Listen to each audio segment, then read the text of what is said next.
أعوذ بالله من الشيطان الرجيم. بسم الله الرحمن الرحيم.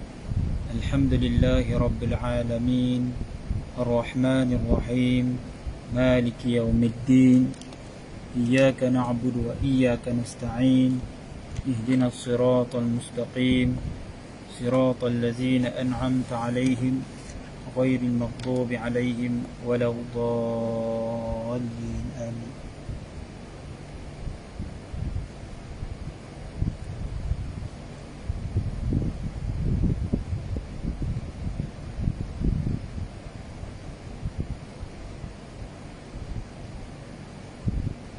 إن الحمد لله نحمده ونستعينه ونستهديه ونستغفره ونعوذ بالله من شرور أنفسنا ومن سيئات أعمالنا. من يهده الله فلا مضل له ومن يضلل فلا هادي له. أشهد أن لا إله إلا الله وحده لا شريك له وأشهد أن محمدا عبده ورسوله. قالوا سبحانك لا علم لنا إلا ما علمتنا إنك أنت العليم الحكيم. قال رب اشرح لي صدري ويسر لي أمري واحلل عقدة من لساني يفقهوا قولي أما بعد. السلام عليكم ورحمة الله وبركاته. Alhamdulillah, pertama sekali marilah sama-sama kita merafakkan kesyukuran kehadirat Allah Subhanahu wa taala kerana dengan limpah kurnianya kita dapat bersama-sama dalam sesi kuliah tafsir yang kita adakan setiap minggu. Dan alhamdulillah pada minggu ini kita dapat adakan pada hari Isnin, pada minggu pertama dan minggu ketiga, dan pada minggu kedua dan minggu keempat pada hari Selasa. Mudah-mudahan tuan-tuan dan puan yang dirahmati Allah sekalian yang sama-sama dengan kita, yang sama ada secara bersemuka ataupun secara maya, dapat keberkatan daripada majlis yang kita luangkan masa kita pada malam ini. Diharap tuan-tuan yang bersama dengan saya pada malam ini secara maya, secara dapat dengar suara saya dengan jelas. Dan sila sharekan Facebook ini, majlis ini kepada rakan-rakan anda ataupun kerabat keluarga anda. Mudah-mudahan kita mendapat ganjaran seperti mana yang disebutkan oleh baginda Nabi SAW, man dalla ala khairin kafa'ilih, orang siapa yang menunjukkan ke arah kebaikan seperti ganjarannya seperti orang yang melakukannya, insyaAllah. Tuan-tuan dan puan yang dimuliakan Allah sekalian, pada minggu lepas kita telah membahaskan berkenaan ayat 25 daripada surah Al-Baqarah, menceritakan tentang nikmat-nikmat syurga. Apakah bentuk-bentuk nikmat syurga yang akan diperoleh oleh penghuni-penghuni syurga?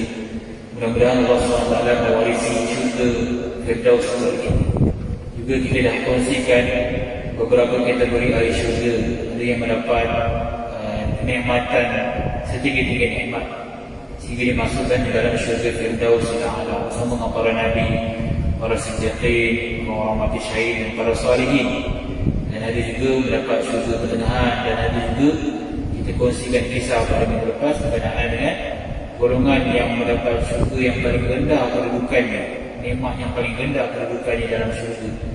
Itu pun dia lebih baik daripada dunia dan seisinya. Itulah rahmat Allah SWT terhadap orang-orang yang melakukan kebaikan. Allah Ta'ala memberikan nikmat. Sudahlah Allah Ta'ala beri nikmat kita di dalam dunia ini, ya?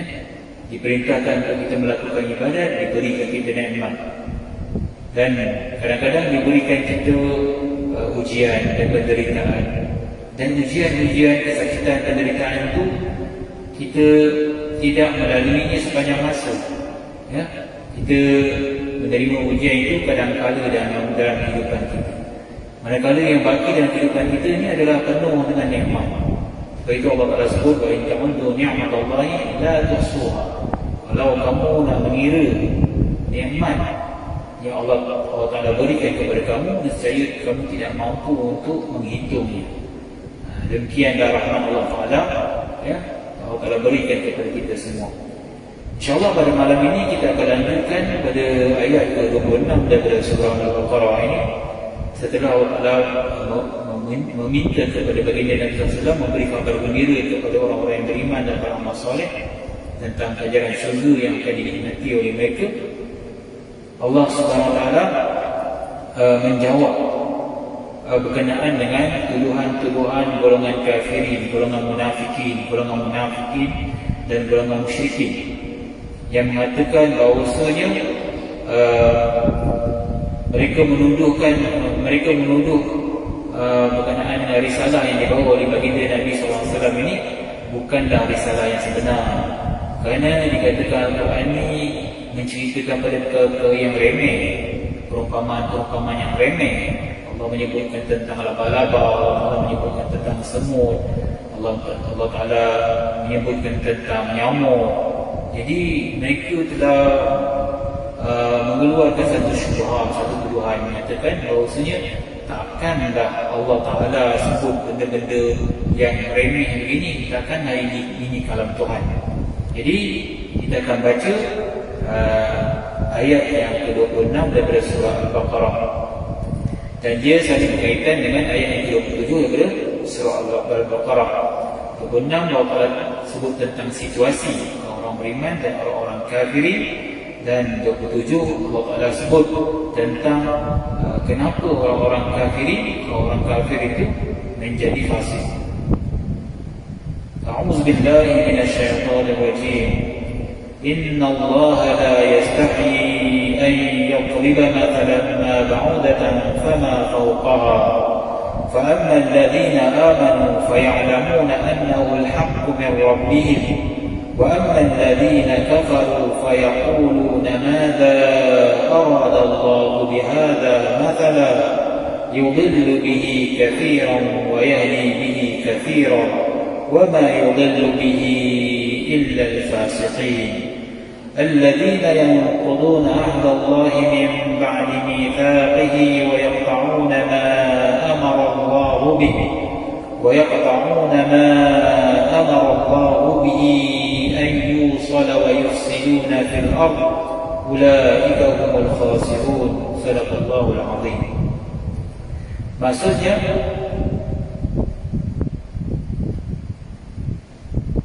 sesungguhnya Allah SWT tidak malu untuk membuat perumpamaan berupa nyamuk atau yang lebih rendah daripada itu. Adapun orang-orang yang beriman, maka mereka yakin bahawa perumpamaan itu benar dari sisi Tuhan mereka. Tetapi mereka yang kafir mengatakan, apakah yang dimaksudkan oleh Allah tentang perumpamaan ini? Dengan perumpamaan itu banyak orang yang disesatkan oleh Allah, dan dengan perumpamaan itu pula banyak orang yang diberi petunjuk. Dan tidak ada yang disesatkan Allah kecuali orang-orang yang fasik, yaitu orang-orang yang melanggar perjanjian Allah sesudah perjanjian itu teguh dan memutuskan apa yang diperintahkan Allah kepada mereka untuk menghubungkannya dan membuat kerosakan di atas muka bumi. Mereka itulah orang-orang yang rugi. Sadaqallahul azim. Tuan-tuan dan puan-puan yang dirahmati Allah sekalian, seperti mana yang kita sebutkan tadi, ayat ini Allah Ta'ala menempelak orang-orang yang menentang agama Allah, yang mendatangkan syubhat atau tuduhan-tuduhan yang meragukan terhadap dakwaan Nabi SAW membawa risalah yang palsu. Ya, mereka telah mendatangkan beberapa syubhat untuk membenarkan tindakan mereka yang mengatakan kalam Tuhan bukanlah seperti mana yang disebutkan oleh baginda Nabi SAW, yang di dalamnya mempunyai perumpamaan yang rendah kualitinya. Ya? Dan kita tahu bahawasanya orang Arab, mereka terkenal pada zaman dahulu, zaman jahiliyah, mereka mengagung-agungkan bahasa-bahasa yang indah, syair-syair yang indah. Dan kita telah sebutkan bagaimana kisah Al-Mughirah bin Syu'bah, Al-Walid bin Mughirah, yang mana dia telah mencabar Nabi SAW untuk berpidato, tetapi dia telah tewas dengan Nabi SAW apabila Nabi SAW membacakan beberapa ayat Quran. Lalu hampir-hampir dia nak menerima ajaran Nabi SAW, tetapi dengan pengaruh Abu Jahal itu, akhirnya dia tidak menerima ajaran Islam, dan akhirnya dia telah melemparkan tuduhan palsu untuk menjatuhkan karakter Nabi SAW dengan menuduh Nabi SAW menyampaikan ajaran yang mana berunsur-unsur sihir. Sebab kekuatan yang ada, kekuatan bahasa yang ada dalam Al-Quran itu, Al-Walid bin Mughirah tidak dapat menafikannya, tidak dapat mengalahkannya. Lalu apa tuduhan yang bagi mereka untuk mematikan karakter ataupun pengaruh Nabi SAW?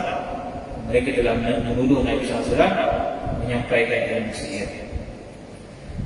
Lalu dalam ayat ini, kalau kita lihat, Allah SWT sebut, tiba-tiba Allah sebut, sesungguhnya Inna Allah la yastahi, sesungguhnya Allah SWT tidak malu untuk membuat perumpamaan seperti nyamuk ataupun yang lebih rendah daripada itu. Kenapa datangnya tiba-tiba kenyataan ini? Dia ada sebab-sebab turunnya ayat. Pandangan yang pertama mengatakan sebab turunnya ayat ini adalah seperti mana disebut oleh As-Sadi dan Ibnu Jarir dalam kitab tafsirnya, yang mana telah diriwayatkan daripada Abu Malik, dari Abu Salih, dari Ibnu Abbas radhiyallahu anhuma, juga dari Murrah, dari Ibnu Mas'ud radhiyallahu anhu, dan sejumlah sahabat mengatakan bahawa ketika Allah SWT membuat kedua perumpamaan ini bagi orang-orang munafik, yakni firman Allah SWT seperti mana yang disebutkan dalam ayat yang ke-17, perumpamaan mereka adalah masaluhum kamasalil ladzi istawqada nara, pada ayat ke-17 yang kita baca lalu. Perumpamaan mereka adalah seperti orang yang menyalakan api. Kita sebut bahawasanya baginda Nabi SAW menyalakan api ataupun membawa cahaya petunjuk kepada mereka. Okay. Itu perumpamaan yang pertama. Perumpamaan yang kedua disebutkan dalam ayat yang ke-19, atau seperti orang-orang yang ditimpa, au qasayyibin minas sama', yang kita sebut sebelum ini, atau seperti orang yang ditimpa hujan lebat dari langit. Yakni semuanya terdiri dari atas 3 ayat. Sehingga ayat inilah, Inna Allah la yastahi an yadriba mathalan ma ta'udatan fama fawqaha. Allah Ta'ala tak malu untuk membuat perumpamaan seperti nyamuk ataupun apa yang lebih kerdil daripada nyamuk. So, 3 perumpamaan ini bila turun, orang-orang munafik berkata bahawasanya Allah Subhanahu Wa Taala Maha Tinggi lagi Maha Agung untuk membuat perumpamaan-perumpamaan seperti ini. Maka Allah Ta'ala pun menurunkan ayat ini, iaitu ayat 26 dan hingga ke-27 daripada surah Al-Baqarah ini. Dan Allah Ta'ala sebut, sehinggalah ulaika humul khasirun, mereka adalah orang-orang yang dirugi, yang mana mereka meremehkan tentang perumpamaan-perumpamaan dalam Quran. Mereka tak pandang ini adalah seperti mana kalam-kalam Tuhan. Takkanlah Allah Ta'ala beri perumpamaan yang tak begitu penting, yang tak perlu diberikan perhatian. Okey, sebab turun ayat yang kedua disebut oleh Abdul Razak, meriwayatkan dari Ma'mar, dari Qatadah, ketika Allah SWT menyebut laba-laba dan lalat dalam perumpamaan yang dibuatnya, maka orang-orang musyrikin mengatakan, apakah hubungannya laba-laba dan lalat disebutkan? Mereka mengatakan dengan penuh sinis, apa hubung kaitan laba-laba ataupun lalat disebutkan? Benda yang remeh, benda tak penting pun. Takkanlah ini kalam Tuhan. Takkanlah ini kalam Tuhan nak cerita benda-benda yang tak ada maksud. Lalu Allah Ta'ala turun ayat ini. Allah tidak malu untuk membuat perumpamaan. Maksudnya tidak, yang dikatakan tidak malu, Allah tidak meremehkan perumpamaan-perumpamaan yang manusia sebagai manusia di kalangan orang musyrikin, orang munafikin ini mereka memandang remeh, tapi Allah tidak memandang remeh kalau benda itu adalah sesuatu yang perlu diberi perhatian. So perumpamaan dalam Quran ni banyak ya tuan-tuan. Kita perlu tengok, kita perlu mengkaji. Bila kita baca Quran, banyak perumpamaan-perumpamaan. Perumpamaan ini disebut sebagai amthal atau mafal. Maksudnya perumpamaan. Kalau amthal tu dia punya jamak dia. Perumpamaan ataupun metafora di dalam Quran. Orang dulu, orang Melayu kita ni dahulu penuh dengan metafora, penuh dengan perumpamaan. Kalau kita tengok syair-syair orang Melayu pun sama. Oh, dia ada bayang, dia ada perumpamaan dia kan.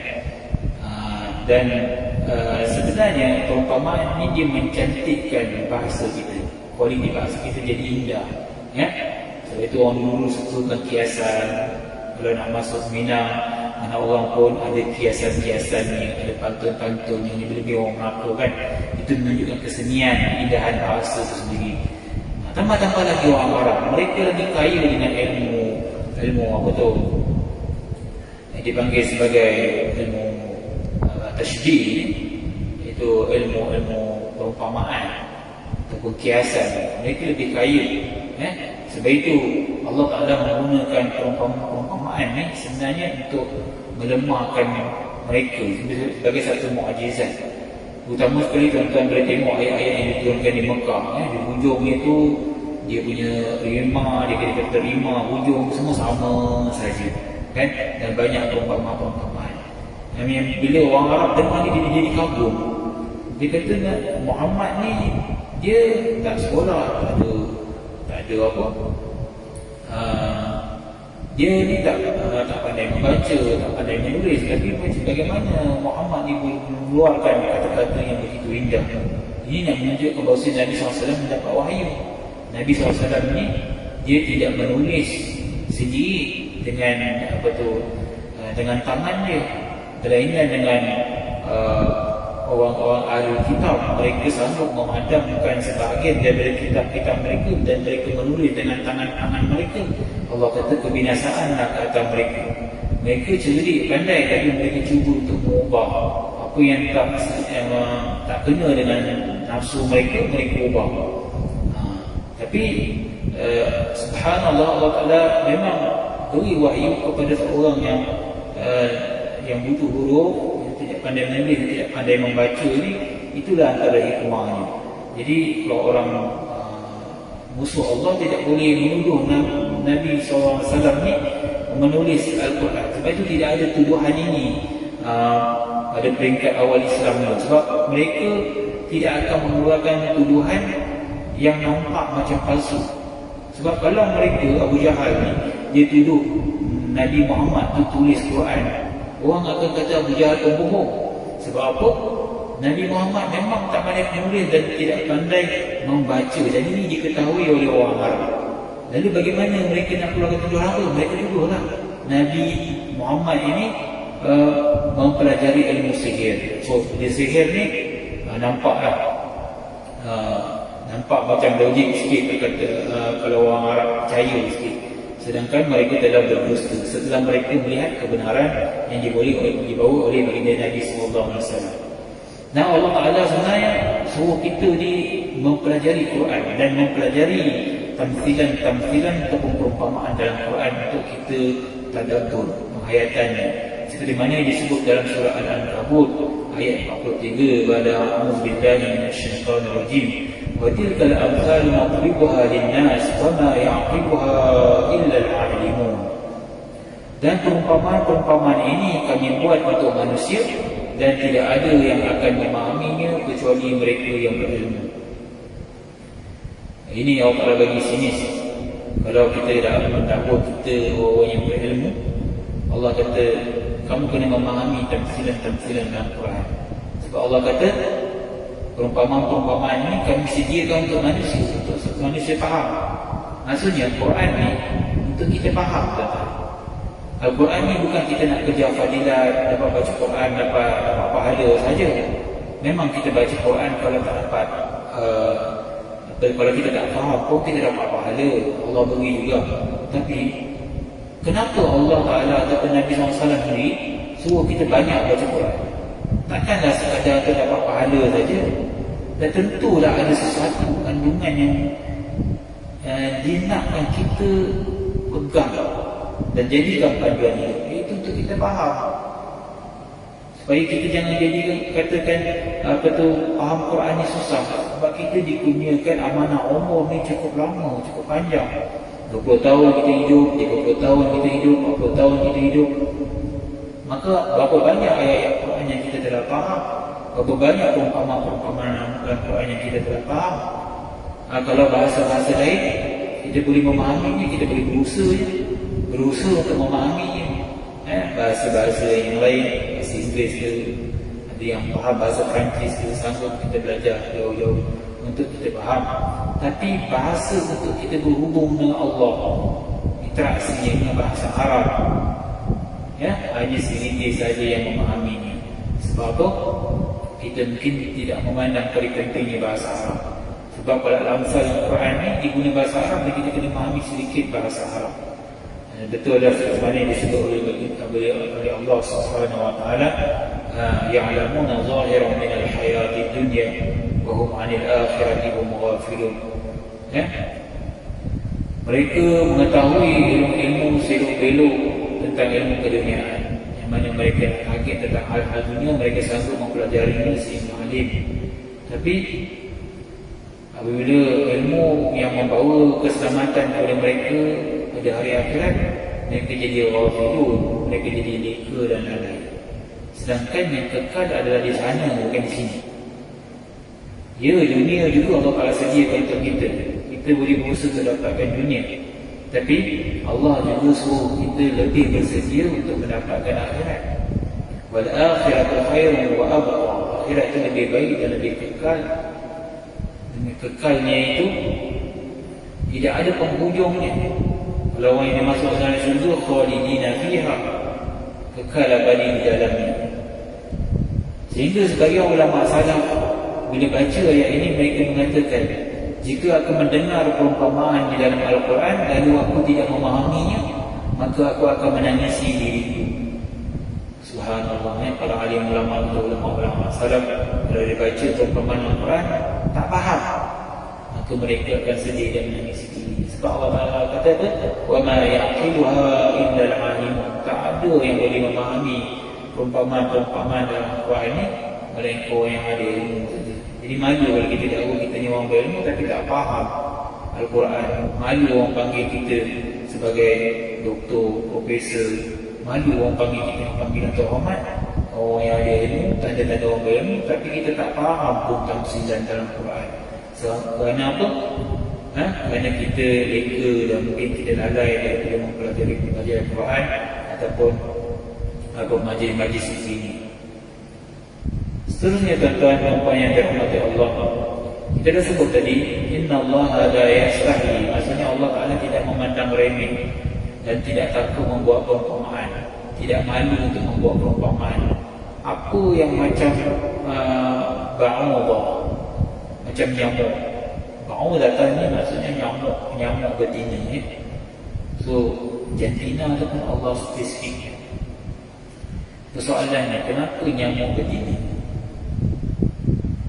Banyak lagi makhluk-makhluk binatang-binatang di sebelah Quran. Ada surah-surah yang bertemakan binatang.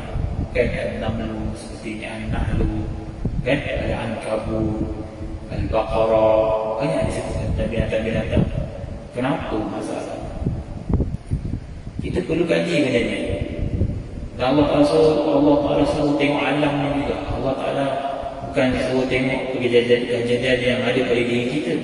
Itu pun Allah Ta'ala suruh tengok tentang penciptaan kita macam mana. Allah juga suruh tengok binatang-binatang.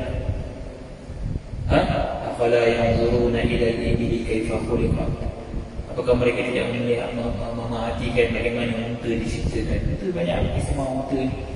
Keajaiban unta ni, unta ni dia boleh simpan air di bonggolnya itu sehingga 2 minggu. Bila dia menunggu air disimpan 2 minggu, dia berjalan di padang pasir tanpa minum. Dia boleh simpan. Allah Ta'ala suruh tengok binatang-binatang supaya kita takjub dengan keajaiban ataupun penciptaan yang Allah Ta'ala jadikan, ciptaan Allah Subhanahu Wa Ta'ala. So ba'udah ni maksudnya nyamuk betina. Orang pandang apa ada pada nyamuk. Kita ni kalau kata orang musyrikin ni, mereka kata macam nyamuk, mereka remehkan laba-laba, lalat ni. Sampai sekarang pun manusia tak boleh menciptanya. Sampai sekarang zaman teknologi canggih ni, takat robot boleh ya, tak ada perasaan tak boleh ya. Manusia pun dah cipta robot bantu cashier di pasar raya untuk pemesan barang dan sebagainya. Tapi dia bertindak ke arahan ataupun setting diletakkan. Ada pun perasaan dia tak ada. Ya, binatang pun ada perasaan juga. Ya, Allah Ta'ala berikan ihsan dalam mereka juga. So ini manusia tak boleh cipta. Sampai sekarang manusia tak boleh cipta benda tu. Manusia boleh lah klon-klon patung manusia macam robot, tapi tak boleh cipta perasaan. Dan itu kita ni kerdil sebenarnya. Sampai sekarang lebih dari 1400 tahun bila Quran diturunkan, sekarang kita tak boleh buat. Canggih macam mana manusia ni tak boleh nak ciptakan. So nyamuk betina ni apa dia punya keajaiban? InsyaAllah kita akan sambung sebentar lagi dengan kita beri laluan azab.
Tuan dan puan yang dirahmati Allah sekalian.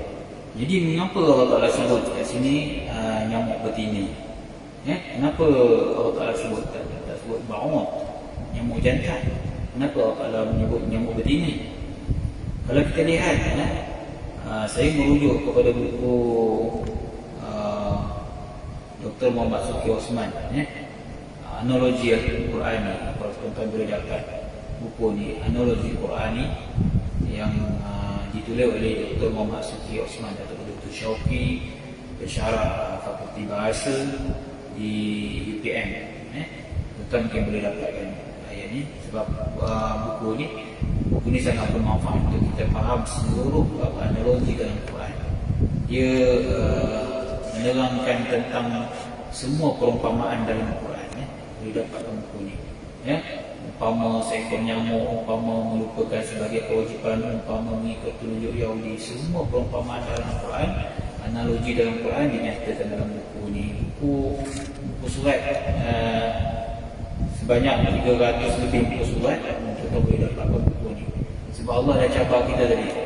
Allah kata, aku buat perumpamaan untuk manusia, tak ada yang berakal, melainkan orang yang memahami perumpamaan-perumpamaan yang dibawa oleh Al-Quran.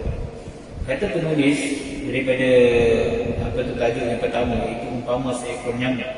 Katanya, sesungguhnya penggunaan kiasan mengenai nyamuk dalam ayat Al-Quran mempunyai hikmah dan rahsia besar yang sepatutnya dikaji oleh manusia,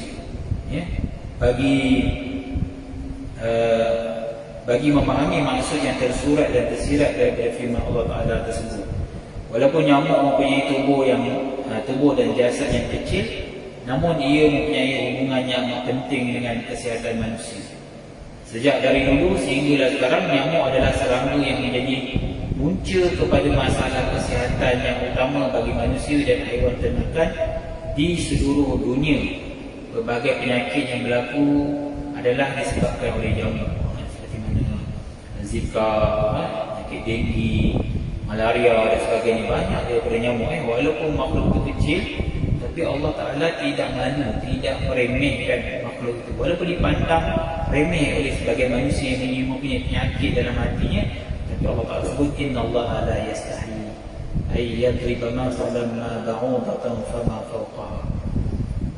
Kemudian dikatakan di sini, anggapan kebanyakan orang bahawa nyamuk adalah penghisap darah. Semua nyamuk adalah penghisap darah, dan pemakan darah adalah tidaklah sepenuhnya benar. Tetapi hanya nyamuk betina sahaja yang menghisap darah dan bukan yang jantan. Yang menyebarkan penyakit apa semua ni daripada nyamuk betina. Tapi Allah menggunakan jantina betina kat sini. Ba'udha, ada tamarbutah kat sini. Maknanya Allah sebut benda tu, disebutkan dalam ayat ni, فَأَمَّا الَّذِينَ آمَنُوا فَيَعْلَمُونَ أَنَّهُ الْحَقُّ مِنْ رَبِّهِمْ. Ada pun orang beriman ni, mereka mengetahui dan mereka meyakini bahawasanya perumpamaan-perumpamaan itu adalah benar di sisi Tuhan mereka. Walaupun zaman Nabi SAW, para sahabat, mereka tidaklah mengetahui secara spesifik apakah keajaiban makhluk yang bernama nyamuk ini. Tapi mereka ni sami'na wa ata'na, kami dengar, kami yakin dan kami taat. Dan mereka merasakan, mereka meyakini, bukan sekali kadang merasakan lagi. Fa'alamun, Allah Ta'ala menggunakan perkataan fa'alamun. Ilmu ni, penggunaan ilmu dalam Quran ni tidaklah digunakan orang yang berilmu, melainkan orang yang yakin dengan ilmunya. Maksudnya Allah nak sebut kat sini, orang beriman ni, mereka punya kondisi bila sebut, Allah Ta'ala sebut dia apa-apa dalam Quran, sama ada mereka melihat kebenarannya melalui logik akal, ataupun mereka tak dapat melihat kebenarannya melalui logik akal lagi, mereka tetap menerimanya dan mereka sangat yakin. Bagaimana mereka boleh yakin sedangkan secara logik belum lagi mereka dapat hikmahnya, tapi mereka terus terima? Inilah keadaan orang-orang yang beriman. Kalau teori-teori yang dibawa oleh manusia, kita nak tengok dia punya fakta dia dulu, teori itu, apa fakta dia, kebenaran dia. Itu pun kadang-kadang kita tolak, kadang-kadang kita terima. Allah Subhanahu Wa Taala bila dia sebut tentang sesuatu makhluk itu, kadang-kadang dia sebut sebab, kadang-kadang dia tak sebut. Dia nak tengok kita orang beriman ni nak percaya ke tak nak percaya. Itu yang kita buka dalam surah Al-Baqarah ni, Allah Ta'ala sebut dah mula-mula. Zalikal kitabu la raiba fihi hudan lil muttaqin. Inilah kitab Al-Quran yang mana dalamnya langsung tidak ada keraguan. Bila kita buka Quran, Allah nak tetapkan dalam hati kita, kamu akan mula baca Quran ni, tapi kamu kena ingat kitab ini yang kamu baru buka ini, dalamnya Allah Ta'ala terang, dia tak ada keraguan langsung. Dia bukan ramalan, dia adalah fakta, dia adalah satu perkara yang kalau benda tu belum terjadi, dia benar-benar akan terjadi. Kalau benda itu tentang kisah lampau atau sejarah Nabi-Nabi dahulu, dia benar-benar sedang telah terjadi. Semuanya adalah fakta yang sangat tepat. Cuma Allah Ta'ala nak tengok respon kita, sama ada kita beriman atau tidak. Betul Allah kata, ada pun orang beriman yang mereka faya'alamun, mereka sangat meyakini, sangat mengetahui bahawasanya perumpamaan yang dibawa ini, walaupun akal mereka tak sampai lagi, mereka tahu ini datang daripada sisi Tuhan mereka, bila dia datang daripada mulut baginda Nabi SAW. Wa amma alladhina kafaru fayaquluna madza arada Allah bihadza mathala. Adapun kondisi orang kafir ini, orang kafir, orang-orang yang suka membantah ajaran Nabi SAW, mereka mengatakan, apa yang Allah hendak daripada perumpamaan ini, dengan nada yang sinis. Apalah Allah hendak daripada perkataan nyada api, macam hujan lebat, macam nyamuk, macam laba-laba. Apalah, takkan Allah nak bagi perumpamaan yang tak ada maksud, yang tak ada kualiti. Sebenarnya akal mereka telah tertutup. Sebab itu kita baca daripada ayat ceritakan tentang kriteria orang munafik. Allah Ta'ala sebut summun bukmun umyun fahum la yarji'un. Mereka itu tuli, mereka itu bisu, mereka itu bisu, mereka itu pekak, mereka itu buta, dan mereka sekali-kali tidak akan kembali.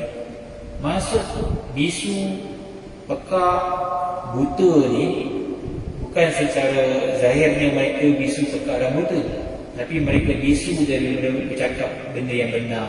Mereka buta, mereka dah tak nampak kebenaran. Allah butakan mereka. Allah Ta'ala telah pekakkan mereka daripada dengar perkara yang benar. Lalu bila dia dengar daripada Nabi SAW, ajaran Nabi, lalu mereka menjadi melalu-lalu. Mereka tak dapat faham kebenaran, dan mereka mengatakan perkara-perkara yang terpesong akidahnya. Mereka tak boleh cakap perkara yang benar.